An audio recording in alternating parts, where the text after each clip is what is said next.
Breaking news మరికొన్ని గంటల్లోనే తెలంగాణ గడ్డపై మరో కొత్త పార్టీ ఆవిర్భవించనుంది. గత కొన్నేళ్లుగా తెలంగాణ జాగృతి సంస్థతో రాజకీయాలు చేస్తున్న కల్వకుంట్ల కవిత తన పొలిటికల్ జర్నీలో కీలకమైన అడుగు వేయనుంది. శనివారం తన కొత్త పార్టీ పేరు ప్రకటించడంతో పాటు జెండాను ఆవిష్కరించనున్నారు. దీనికోసం మేడ్చల్ జిల్లా మునీరాబాద్ లో ముమ్మర ఏర్పాట్లు చేస్తున్నారు.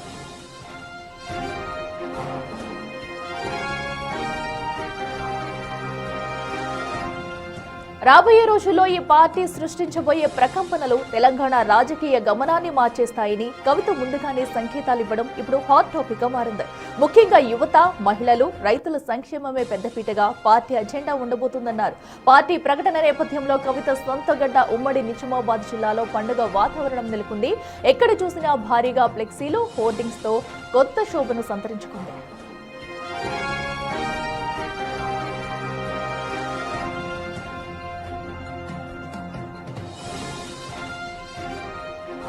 మునీరాబాద్ సభ కోసం ఉమ్మడి జిల్లా నుంచి 450కి పైగా బస్సులు, వేల సంఖ్యలో ప్రైవేటు వాహనాల్లో తరలి వెళ్లేందుకు ఏర్పాట్లు చేస్తున్నట్లు తెలుస్తుంది. ఇక మాజీ ఎంపీటీసీలు, జెడ్పీటీసీలు, సర్పంచులు, నేతలు భారీగా తరలి వెళ్లనుండడంతో ఉమ్మడి జిల్లాలో బీఆర్ఎస్ దాదాపు ఖాళీ అయినట్లే అనే చర్చ మొదలైంది.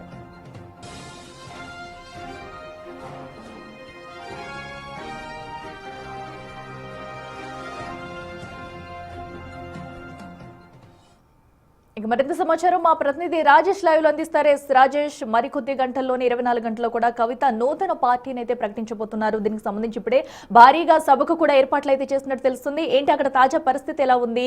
సో నేతలంతా కూడా దీనికి సంబంధించి ఏర్పాట్లు ఎలా చేస్తున్నారు? తెలంగాణ రాష్ట్రంలో అతిపెద్ద ప్రాంతీయ పార్టీగా ఏర్పాటు చేస్తామంటూ కవిత చేసిన ప్రకటనలకు సంబంధించి ఇప్పటివరకే రేపు ఉదయం పార్టీ ప్రకటన చేయనుంది. అయితే ఈ ప్రకటనలో ఇప్పటివరకే బిగ్ టీవీకి ఎక్స్క్లూజివ్ వచ్చిన కొన్ని ఊహాజనితకు సంబంధించిన కొన్ని చిత్రాలు అయితే చెప్పవచ్చు. అయితే ఒకటి బ్లూ అండ్ ఎల్లో రంగులో జెండా ఉంటుందని చెప్పి కూడా తెలుస్తుంది. అయితే దీనికి పార్టీ సింబల్గా గంట గుర్తు ఇచ్చినట్టుగా ఎన్నికల అధికారులు ఒక సమాచారం అయితే వస్తుంది. దీనికి ఇప్పటికే తెలంగాణ రాష్ట్ర వ్యాప్తంగా కూడా అందరూ ఊహించే ఎవరు కూడా ఉత్కంఠభరితమైన పరిస్థితులు నెలకొన్నాయని చెప్పుకోవచ్చు. ఇటు ఉమ్మడి నిజామాబాద్ జిల్లాకు సంబంధించి పెద్ద ఎత్తున పార్టీలో చేరేందుకు కూడా వెళ్తున్నారని చెప్పుకోవచ్చు. ముఖ్యంగా బీఆర్ఎస్కి సంబంధించిన ఇటు జాగృతికి సంబంధించిన ఇటీవల సర్పంచ్ ఎన్నికలు నిలబడిన సర్పంచులంతా కూడా హైదరాబాద్ తరలించనున్నారు. అయితే దీనికి నిజామాబాద్ ఉమ్మడి జిల్లాకు సంబంధించిన 250 వాహనాలని ఏర్పాటు చేశారు. ఇందులో పెద్ద ఎత్తున బస్సులు కావచ్చు, 4 వీలర్ వెహికల్స్ని ఏర్పాటు చేశారు. ఇటు కామారెడ్డి జిల్లాలో కూడా సుమారు 200కు పైగా వాహనాలను ఏర్పాటు చేసినట్టుగా జాగృతి నుంచి ఒక సమాచారం వస్తుంది. అయితే ఇక్కడ నుంచి వెళ్ళనున్న ఎవరైతే సర్పంచులు కావచ్చు, మాజీ జెడ్పీటీసీలు, ఎంపీటీసీలు, చాలా పెద్ద ఎత్తున జాగృతి కార్యకర్తలు కావచ్చు, అయితే బీఆర్ఎస్ సంబంధించిన కార్యకర్తలు కావచ్చు, వీళ్ళంతా కూడా రేపు హైదరాబాద్ తరలిన్నారని చెప్పుకోవచ్చు. అయితే పార్టీ ప్రకటనకు సంబంధించి ఇప్పటివరకే చాలా ఉత్కంఠభరితమైన ఎలా ఉండబోతుంది, పార్టీ విధి విధానాలేంది, ఇప్పటికే సర్వోదయ తెలంగాణగా ఒక పేరుతో ముందుకొస్తున్న కవిత ఇప్పుడు సర్వోదయ తెలంగాణతో కార్యకర్తలను కావచ్చు, ఇటు మహిళలను కావచ్చు, యువతను కావచ్చు, అందరినీ ఏకం చేసే విధంగా ఈ పార్టీలో పెద్ద ఎత్తున వాళ్ళకి ముఖ్యమైన స్థానం ఉంటుందని చెప్పి కూడా చాలా వరకు చెప్పుకుంటూ వచ్చింది. అయితే ముఖ్యంగా ఉమ్మడి నిజామాబాద్ జిల్లాకు సంబంధించి పార్టీ బీఆర్ఎస్ పార్టీ నుంచి ఎంపీగా, ఎమ్మెల్సీగా పోటీ చేసిన కవిత ఇప్పుడు నిజామాబాద్ ఉమ్మడి జిల్లాకు సంబంధించిన పూర్తిగా బీఆర్ఎస్ క్యాడర్ ఖాళీ చేసేందుకు కూడా సిద్ధమైనట్లుగా తెలుస్తుంది. అయితే బీఆర్ఎస్ క్యాడర్ మొత్తం కూడా ఖాళీ అవుతున్నట్లుగానే ప్రచారం జరుగుతుంది. కేవలం ఎవరైతే ముఖ్య నాయకులు ఎవరైతున్నారో అంటే జిల్లా పరిషత్ చైర్మన్ కావచ్చు, లేకపోతే ఎమ్మెల్యేలు కావచ్చు, వీళ్ళు తప్ప మిగతా క్యాడర్ అంతా కూడా కవిత నుంచి వచ్చిన వాళ్ళే. గతం నుంచి కూడా జాగృతి స్థాపించినప్పటి నుంచి కూడా ఇక్కడ కవిత చురుగ్గా పాల్గొంది. తెలంగాణ ఉద్యమం సంబంధించి ఉద్యమంలో పాల్గొన్నది. తర్వాత బీఆర్ఎస్ పార్టీ సంబంధించిన అధికారం రావడానికి కీలక పాత్ర పోషించింది. రాష్ట్ర వ్యాప్తంగా కూడా చాలా నియోజకవర్గాలు, చాలా జిల్లాల్లో కవిత ఇంపాక్ట్ ఉంటుంది, కవిత చరిష్మా ఉంటుంది. కాబట్టి చాలా వరకు కార్యకర్తలంతా కూడా పెద్ద ఎత్తున పార్టీలో చేరేందుకు పెద్ద ఎత్తున వెళ్తున్నట్టు తెలుస్తుంది. కానీ ఇప్పుడు రేపు పార్టీ పెట్టబోయే సంబంధించిన ఎజెండాకి సంబంధించి బిగ్ టీవీకి వచ్చిన ఎక్స్క్లూజివ్ ఏదైతే 2 కలర్స్ ఉన్నాయో, ఒకటి బ్లూ అండ్ ఎల్లో రంగులో జెండా ఉంటుంది. అయితే సింబల్ మాత్రం గంట గుర్తిచ్చినట్టుగా తెలుస్తుంది. అయితే దీనికి సంబంధించి ఇప్పటివరకే ఎన్నికల అధికారులకి చాలాసార్లు రిక్వెస్ట్ చేసింది. ఎందుకంటే పార్టీ తొందరగా ప్రకటించాలి కాబట్టి ఆ ఎన్నికల గుర్తు కావచ్చు, ఆ రంగులు కావచ్చు, తొందరగా మాకు ప్రకటించాలని చెప్పి ఇప్పటివరకే ఆ ఎన్నికల అధికారులు ఢిల్లీలో కూడా చాలాసార్లు రిక్వెస్ట్ చేసినట్టు తెలుస్తుంది. ఇప్పటికే ఆ ఎన్నికల కమిషన్ సంబంధించి కూడా ఒక తహసీల్దార్ని కూడా పార్టీ ఆఫీస్కి ఇక్కడ నిజామాబాద్ ఉన్న తెలంగాణ జాగృతి ఆఫీస్కి ఇటీవల 10 రోజుల క్రితం వచ్చి వెళ్ళినట్టు తెలుస్తుంది. అందుకే ఆ హడావిడిగా ఆ పార్టీకి సంబంధించి కావచ్చు, ఇటు లాయర్లతో తన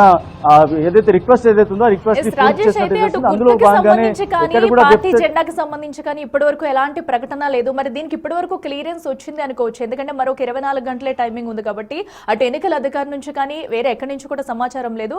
సో క్లియరెన్స్ వచ్చిందని అనుకోవచ్చా? 100%. ఎందుకంటే వెబ్సైట్లో పెట్టినంత మాత్రాన క్లియరెన్స్ రాలేదని కాదు, ఖచ్చితంగా క్లియరెన్స్ వచ్చింది. మనం క్లియర్గా దానికి సంబంధించిన ముఖ్య నాయకులతో కూడా మాట్లాడడం జరిగింది. వాళ్ళు చెప్పిన ప్రకారం అయితే పూర్తి అన్ని ఏర్పాట్లు చేశాం, దానికి సంబంధించిన అన్ని అధికారాలు వచ్చాయని చెప్తా ఉన్నారు. అందులో భాగంగానే ఏదైతే నేవీ బ్లూ కావచ్చు, లేకపోతే ఎల్లో, లేకపోతే బ్లూ కావచ్చు, ఇలా పార్టీకి సంబంధించిన గుర్తులు అయితే రావడం జరిగింది. పూర్తిగా మనకైతే ఎల్లో అండ్ బ్లూ 2 రంగుల్లో జెండా కలర్ ఉంటుంది. అందులో భాగంగానే గంట గుర్తుగా వీళ్ళకు రావడం జరిగింది, ఆ సింబల్ని రావడం జరిగింది. ముఖ్యంగా అది ఏదైతే పార్టీ సంబంధించిన గుర్తులు ఏవైతే ఉంటాయో అవి చాలా వరకు ఇచ్చినప్పుడు అయితే గంట గుర్తుని ఎంచుకున్నట్లుగా తెలుస్తుంది. ఈ నేపథ్యంలోనే పెద్ద ఎత్తున పార్టీపై ఆధారపడి ఎవరైతే ఉన్నారో, ముఖ్యంగా పార్టీకి సంబంధించిన ప్రకటన తర్వాత విధి విధానాలు ఎలా ఉంటాయని దానికోసం వేచిస్తున్నారు. దాని తర్వాత చాలామంది మాజీ ఎమ్మెల్యేలు కావచ్చు, మాజీ మంత్రులు కావచ్చు, రాష్ట్ర వ్యాప్తంగా ఉన్న చాలామంది నేతలు బీఆర్ఎస్ ఖాళీ చేసి జాగృతిలో చేరేందుకు, లేకపోతే కవిత పెట్టబోయే తెలంగాణ ప్రజా జాగృతి పార్టీ ఏదైతే ఉందో ఆ పార్టీలో చేరేందుకు సిద్ధమవుతున్నట్టు తెలుస్తుంది. చాలా వరకు ఆశాభావంగా ఉన్నారు. రేపు మాత్రం నిజామాబాద్ ఉమ్మడి జిల్లాకు సంబంధించి ఇటు కామారెడ్డి జిల్లాలో 200 వాహనాలతో పాటు ఇటు నిజామాబాద్ జిల్లాలో 250 వాహనాల్లో తరలి వెళ్లనున్నారు. పెద్ద ఎత్తున జాగృతి నాయకులు ఇక్కడ పెద్ద ఎత్తున ఏర్పాట్లు అయితే చేశారని చెప్పుకోవచ్చు. ఉమ్మడి నిజామాబాద్ జిల్లాలో పెద్ద ఎత్తున ఫ్లెక్సీలు హోర్డింగ్స్ అయితే ఏర్పాటు చేశారు. ఇటు అన్ని రాజకీయ పార్టీలు, ఇటు బీఆర్ఎస్ కావచ్చు, కాంగ్రెస్ కావచ్చు, బీజేపీలో కావచ్చు, కవిత పెట్టబోయే పార్టీ కావచ్చు, విధి విధానాలు కావచ్చు, రేపు ప్రకటించే చాలా విషయాలపై ఉత్కంఠభరితంగా ఎదురు చూసే అవకాశం ఉన్నట్టుగా తెలుస్తుంది. Right Rajesh, thank you. So ఇటు రేపు కవిత